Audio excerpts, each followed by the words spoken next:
बिस्मिल्लाहिर्रहमानिर्रहीम, अस्सलाम वालेकुम जी। मैं नजमुल हसन बाजवा हूँ। आज 19 अक्टूबर है और हफ्ते का रोज़ है। सुबह सवेरे मैंने दो शेर सुने हैं, बड़े ज़बरदस्त और बड़े अच्छे। वैसे तो किसी ने बड़े अच्छे गा के सुनाए हैं, वो मैंने अपने ट्विटर के ऊपर पोस्ट भी कर दी है। और ये दो शेर बड़े मज़ेदार थे। मैं इनको आपको सुनाना चाहता हूँ और सुनाने से पहले ये भी बताना चाहता हूँ कि इनका ताल्लुक मौजूदा सियासी सूरत हाल से महज इत्तफाकिया होगा। इसमें मैंने किसी के बारे में कोई बात नहीं की है, सिर्फ आपको शेर की हद तक जो है वो दो शेर सुना रहा हूं। वो बड़े मजेदार थे। वो एक तो ये था कि मुर्शद में लड़ नहीं सका पर चीखता रहा, खामोश रह के जुल्म का हामी नहीं बना। Number one. नंबर टू, वो दूसरा शेर कुछ यूं था कि बात जब बन न सकी हेर फेर से, कुत्ते लड़ा दिए गए जंगल के शेर से। तो मेरे ख्याल से काफी हैं ये दो बातें पूरी सारी चीजों को समझने के लिए। बहरहाल मैं फिर आपको इंतबाह कर दूं कि इन दोनों शेरों का ताल्लुक जो है वो किसी भी सूरत से हमारे मौजूदा हालात से नहीं है। अगर कोई ऐसा ताल्लुक बनता है तो वो महज इत्तफाकिया होगा। बहरहाल जी, खबरें बहुत अहम और बहुत बड़ी बड़ी हैं। अगर मैं आपको वन लाइनर बताऊं तो तरमीम यतीम हो चुकी है। तरमीम यतीम हो चुकी है। अब तरमीम होती है नहीं होती है ये सेकेंडरी है। इन्होंने नंबर पूरे कर लिए हैं, बंदे गवाह करके कर लिए हैं। तरमीम हो जाए तो फिर भी ये यतीम है। उसके दो तीन मैं वजूहात बता देता हूं।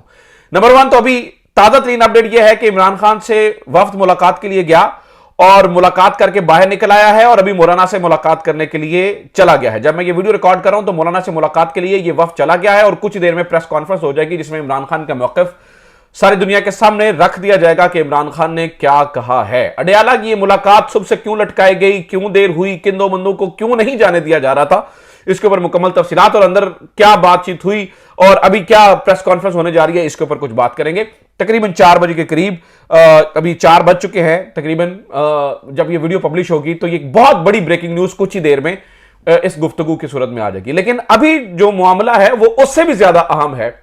वो ये है कि नाज़रीन किराम, सुबह एक परवाज लैंड की दुबई से आई जिसमें सरदार अख्तर मेंगल साहब थे जो सीधा निकलकर बंगला नंबर 7 मौलाना फजलुर रहमान साहब के पास गए और इस मुलाकात को इंतहाई अहमियत का हामिल कहा जा रहा था। इस मुलाकात में खास तौर पर मुलाकात के लिए पहुंचे बिलावल भुट्टो जरदारी साहब और सरदार अख्तर मेंगल साहब से गुफ्तो शनीद की गई। यानी कि अगर आप सोशल मीडिया उठाकर देखें तो आपको अंदाजा होगा कि अगर ये मुलाकात सही जाती तो एक कंसेंसस डेवलप हो जाता, यानी कि ये तरमीम यतीम ना रहती। लेकिन सरदार अख्तर मेंगल ने बाहर निकलकर जो झटका दिया है, जो जबरदस्त झटका दिया है सरदार अख्तर मेंगल की इस गुफ्तगू के बाद, नाज़रीन इकराम, ये 2/3 तो क्या 3/3 से भी पूरी तरमीम कर लें तो ये तरमीम यतीम हो चुकी है। इसकी कोई क्रेडिबिलिटी नहीं। ये what a pleasant surprise Akhtar Mengal gave to this government. यानी कि क्या जबरदस्त शानदार छक्का मारा है। मतलब ये कुछ छोटी बात नहीं। सरदार अख्तर मेंगल की अगर आप हिस्ट्री देखें ना तो बहुत सारे मामलात के ऊपर अहम 3 जगहों के ऊपर आकर वो कॉम्प्रोमाइज कर जाते होते हैं, लेकिन उन्होंने कॉम्प्रोमाइज नहीं किया और अपने सेनेटर्स के बारे में भी बता दिया और बल्कि उनकी जमात ने तो इस वक्त एक रोड भी ब्लॉक किया हुआ है। तो ये सारी खबरें, बंगला नंबर 7 दुबई से आने वाला ये शहरी, यानी कि ये पाकिस्तानी, और ये अचानक क्यों पहुंचे, फिर अगर यही करना था, क्या मैसेज देना मतलूब था, अंदर क्या गुफ्तगू हुई और इमरान खान से, ये सारी जो है वो चीजें आपके सामने मैं तफसीलन रख देता हूं। आपसे दरखास्त है कि चैनल को सब्सक्राइब जरूर कर लीजिए। आपकी सब्सक्रिप्शन मैटर करती है, इन दिनों में तो खास ज्यादा मैटर करती है। आपको अंदाजा नहीं है कि जो रिपोर्टिंग हो रही है उससे कितनी प्रॉब्लम होती है और किस तरह टीमें बिठाई गई हैं जो आवाज बंद करती हैं, यानी कि ठक ठक ठक फेक कंप्लेन्स और ये वो। इसमें आप हमारी मदद कर सकते हैं ज्यादा से ज्यादा सब्सक्राइब करके, ज्यादा से ज्यादा वीडियोस को शेयर करके। आपकी सब्सक्रिप्शन, अगर आपको लगता है कि हमारी खबरें क्रेडिबल हैं, तो मैटर करती हैं। अच्छा जनाब, तमाशे का आगाज हुआ सुबह सवेरे 8 बजे टाइम दिया गया था इमरान खान से मुलाकात का और 8 बजे ये 5 रुकनी वफ्द था जिसने जाना था, जिसमें सलमान अकरम राजा थे, हामिद रजा साहब थे, बैरिस्टर गोहर थे, असद कैसर साहब थे और बैरिस्टर अली जफर साहब थे। ये 5 बंदों ने मुलाकात करनी थी। इससे पहले कि ये मुलाकात शुरू होती, रावी ने एक ट्वीट किया और उसने लिखा कि मुझे नहीं लगता कि हामिद रजा साहब को और बैरिस्टर गोहर को जो है, हामिद रजा साहब को और सलमान अकरम राजा को मिलने की इजाजत दी जाएगी। अब इसके ऊपर फिर वही हुआ, पता चला जी 3 बंदों का तो नाम क्लियर है लेकिन 2 बंदों का नाम क्लियर नहीं है और इनको इजाजत नहीं दी जा रही है। अच्छा, इसके ऊपर जब थोड़ी सी सुनगुन लगी और चीज़ें जानने की कोशिश की तो हमारी नज़रों से जो यहाँ पे बैठे पाकिस्तान तहरीक इंसाफ, बरतानिया में बैठे पाकिस्तान तहरीक इंसाफ के रहनुमा हैं शहजाद अकबर साहब, जो कि वेल कनेक्टेड हैं और अहम तरीन पोस्ट पर रहे हैं, उन्होंने एक ट्वीट किया। उन्होंने कहा जी कल रात जो मुलाकात हुई थी जिसमें ये सारे लोग मौजूद थे, जिसमें पीटीआई का वफ्द भी मौजूद था, वहां पर कुछ और लोग भी थे और उन कुछ और लोगों की मौजूदगी में जब सलमान अकरम राजा साहब ने गुफ्तगू की थी तो सलमान अकरम राजा की गुफ्तगू को बड़ा माइंड किया गया था और ये एक पैगाम गया था कि सलमान अकरम राजा शायद इमरान खान को कन्विंस करने की कोशिश करेंगे किसी और तरफ जाने के लिए, क्योंकि वो बातों में बड़ा क्लियर थे और बड़ी ब्रूटल एक गुफ्तगू कर रहे थे। इसलिए सलमान अकरम राजा का नाम जो है वो काटा गया। और दूसरा, हामिद रजा साहब के बारे में ख्याल यह है कि ये बंदा बड़ा लॉयल है इमरान खान से, जो सुनेगा ये मुफामती आदमी नहीं है, ये लड़ जाएगा मर जाएगा लेकिन इमरान खान के साथ खड़ा रहेगा। तो हामिद रजा भी जो गुफ्तगू होगी वो बाहर आकर जो है ना वो एज इट इज बता देगा। लिहाजा ठंडे मिठे बंदे अंदर भेजे जाएं, वो 3 बंदे जिनमें असद कैसर साहब हैं, जिसमें बैरिस्टर गौहर साहब हैं और जिसमें बैरिस्टर अली जफर साहब हैं, जो अंदर जाएं वो ठंडी मीठी बातें करें, मुफामत की बातें करें। इमरान खान से जो बात कर, पता आपको ये भी मैं आपको बता दूं कि इमरान खान जो बातें करता है वो 80% तो बाहर ही नहीं आती उस तरह से, और आती हैं तो बड़े और अलग से अंदाज के अंदर आती हैं, मिठे अंदाज में। इमरान खान अंदर अगर सख्त बात करता है वो मिठे अंदाज में बाहर आती है, ठीक है। तो इमरान खान से ये मुलाकात इंतहाई अहम थी। ऑब्वियसली गंडापुर की किस्मत क्या होगी, what will be the fate of Gandapur, what will be the fate of barrister Gohar, ये सारी चीजें ऑब्वियसली आज की मुलाकात के अंदर जो है ना वो डिसाइड होनी थी। इमरान खान साहब ने सिर्फ इन आईनी तरामीम के ऊपर तो बात नहीं करनी थी ना, और भी जो उस दिन धोखा हुआ, जिस दिन बंदे पीछे गए, जिस दिन बंदे पकड़े गए, इमरान खान साहब आखिरकार इस बारे में अपडेटेड हैं। तो ऐसे में नाज़रीन किराम कोशिश की गई कि ये 2 बंदे मुलाकात के लिए ना जाएं। आखिरकार फिर पीटीआई का वफ्द ठहर गया और अटक गया और न कहने जी नहीं 2.5 बंदे जाने चाहिए, भावें जो दिल हो जाए।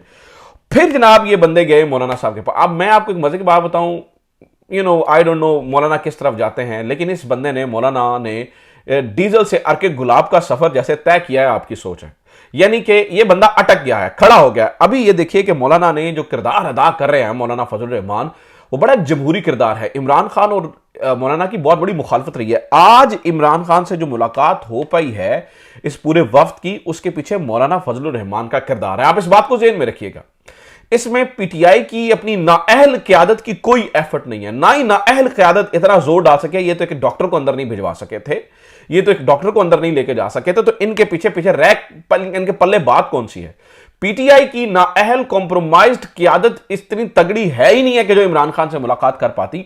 और मैं आपको यह भी बात बता दूं कि आगे भी यह तय हो चुका है, पॉलिसी शिफ्ट आ चुका है, चीजें तब्दील हो चुकी हैं और आइंदा भी मैं आपको बताऊं नाक रगड़ के इनकी मुलाकात हुआ करेगी। मैं आज आपको बता रहा हूं, मुलाकातें ना इमरान खान के सहाफियों से उस तरह से, ये अब ये तय किया गया है, शायद एक चीज डिसाइड कर ली गई है कि इमरान खान से जितनी मुलाकात होती है, इमरान खान का मैसेज बाहर जाता है, ये चीजें खराबी करती हैं। तो लिहाजा इमरान खान की कम्युनिकेशन लाइन काटी जाए, इमरान खान को जो है ना वो मुलाकात से रोका जाए। और ऑब्वियसली कोर्ट्स को इतने ज्यादा मसले में घड़मास डाला हुआ है कि आप देखें ना चीजों को मैनेज होता हुआ देखें, आपको अंदाजा हो जाएगा। अहम तरीन केसेस लगे हुए हैं इस वक्त इस्लामाबाद हाई कोर्ट में, इमरान खान और उनकी बहनों के भी और उनकी बीवी के भी। आप ये देखिए कि जमानत का केस कॉज लिस्ट मनसूख हो जाती है। कभी मियां गुल हसन औरंगजेब बीमार ऐसे बीमार हुए हैं कि उसके बाद वो वकील ने हफ्ते का टाइम मांगा था, वो हफ्ते से भी ज्यादा बीमार हो गए। उन्हें कहते नहीं कल आओ, उसके बाद वो बीमार हो गए हैं। 1:30 बजे तक अपने चैम्बर में बैठे रहते हैं चीफ जस्टिस आमिर फारूक। तो आप देखिए, अगर आप मतलब एक लार्जर पिक्चर में देखेंगे तो आपको नजर आएगा कि ये पूरे का पूरा यानी कि पूरी फोर्स से इस पूरे मामले के ऊपर काम किया जा रहा है, लेकिन नाअहल क़यादत सुम्मुन बुकमुन उम्युन। बहरहाल ये मुलाकात करके निकले हैं, क्या कटिकटा निकला कुछ देर में जो है ना, हो सकता है जब ये वीडियो मैं आपके सामने पब्लिश हो तो वो सारी गुफ्तगू जो है वो खुलकर सामने आ चुकी हो कि इमरान खान ने क्या कहा है। मैं इसके ऊपर मैं सुन लेने की कोशिश कर रहा हूं कि अंदर खाते आखिरकार बात क्या हुई और मैं आपको तफसीलन आपके सामने इसको रखूंगा। अब आ जाते हैं जनाब जो असल बात है, अख्तर मिंगल नाज़रीन किराम अगर वोट दे देते और अख्तर मिंगल जिस तरह से दुबई से आए और अगर वो वोट दे देते तो ये पूरे की पूरी जो लेजिटिमेट हो जाती। देखिए ना, काफ लीग है, MQM है, पीपल्स पार्टी है, नून लीग है, हो सकता है मौलाना फजल रहमान साहब भी मान जाएं, ठीक है, क्योंकि वो उनकी बात मानी जा रही है किसी हद तक। तो पीछे तो पीटीआई रह जाते तो एक कंसेंसस डेवलप हो जाना था। अख्तर मिंगल साहब नाज़रीन किराम बाहर निकले और जो उन्होंने गुफ्तगू की है उस पूरी गुफ्तगू ने बिलावल भुट्टो जरदारी की इस मुलाकात के बाद इस गुफ्तगू ने डिस्क्रेडिट कर दिया है, इस पूरी तरमीम को यतीम कर दिया है। ये तरमीम कभी भी कंसेंसस से आई हुई तरमीम नहीं रहेगी, ये तरमीम हमेशा मुतनाज़ तरमीम रहेगी जिसे मौका मिलते ही सबसे पहले तब्दील कर दिया जाएगा। ये तरमीम को डेफिनेटली डेफिनेटली यतीम कर दिया है 3 बंदों ने। और मैं आपको बताऊं, अख्तर मिंगल साहब इस वक्त मौलाना साहब के साथ, बल्कि उनसे भी इस वक्त एक बड़ा स्टैंड लेते हुए नजर आ रहे हैं। वो तो किसी सूरत मानने के लिए तैयार नहीं। अख्तर मिंगल ने जो स्टैंड लिया है ना, वो मौलाना फजल रहमान से भी बड़ा स्टैंड ले गए हैं। नहीं स्टैंड ले रही किसी तरीके से, तो पीटीआई की अपनी बाहर की कॉम्प्रोमाइज्ड क्यादत नहीं ले रही, बाकी सारी जो है ना वो लोग स्टैंड ले रहे हैं। अख्तर मिंगल स्टैंड ले गए, मौलाना फजल रहमान स्टैंड ले गए। अब अख्तर मिंगल ने जो गुफ्तगू की है ना, वो मैं आपके सामने रखता हूं। वो कहते हैं जी, कौन सी ऐसी मुसीबत आन पड़ी है कि आपको रातों रात तरमीम करवाना चाहते हैं। ऐसी तरमीम करवाना चाहते हैं जो कि इनके लिए पब्लिक करने के बायस से शर्म होगी। उन्होंने ये भी कहा कि जनरल मुशर्रफ ने गन पॉइंट पर हमसे मुज़ाकरात करने की कोशिश की, हमने नहीं किए। अब भी अगर जनरल मुशर्रफ का जानशीन हमसे तुम पॉइंट पर मुज़ाकरात, गन पॉइंट पर मुज़ाकरात करना चाहते हो तो हम नहीं करेंगे।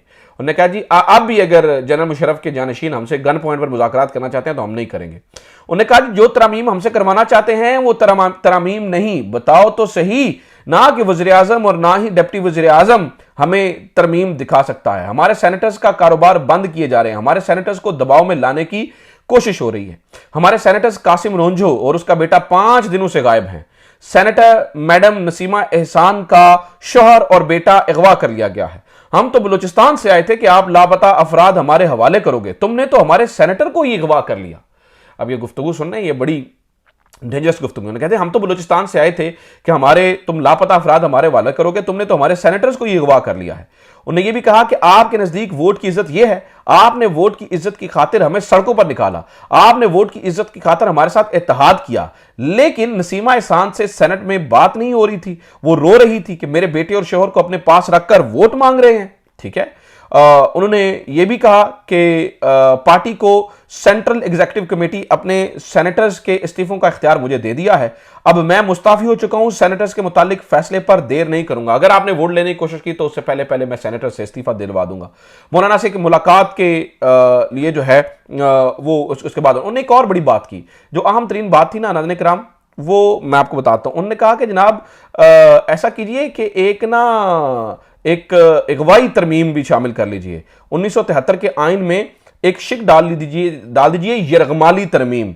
जितने डिक्टेटर आए उन्होंने भी रेफरेंडम करवाया, अवाम की हां ना को शामिल किया, माओं बहनों और बच्चों को उठाकर आईनी तरमीम की जा रही है। नाज़रीन किराम, अख्तर मिंगल की इस गुफ्तगू ने सारे के सारे मामले को डिस्क्रेडिट कर दिया, इस पूरी की पूरी आईनी तरमीम को यतीम कर दिया है।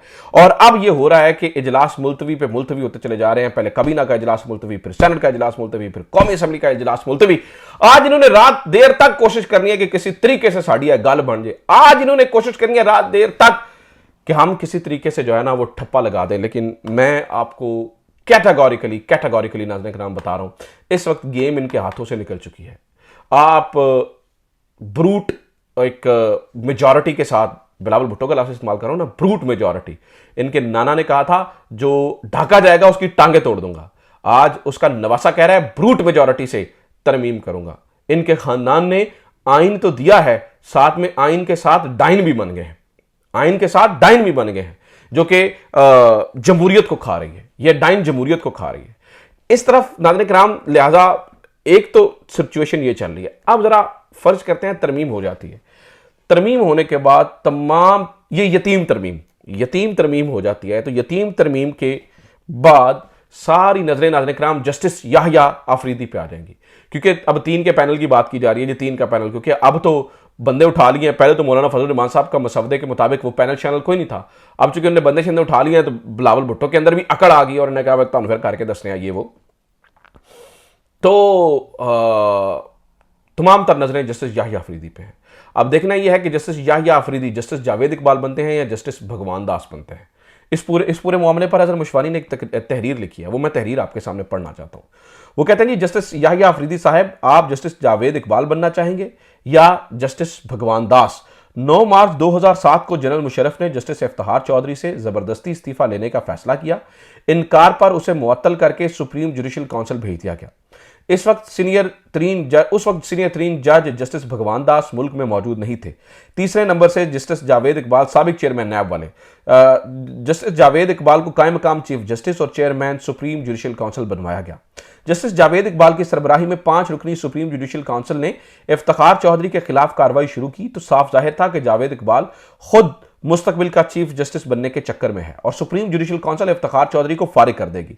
इस मौके पर इफ्तिखार चौधरी की टीम ने सुप्रीम जुडिशल काउंसिल पर इतराज किया और मुल्क भर में मुजाहरे शुरू हुए।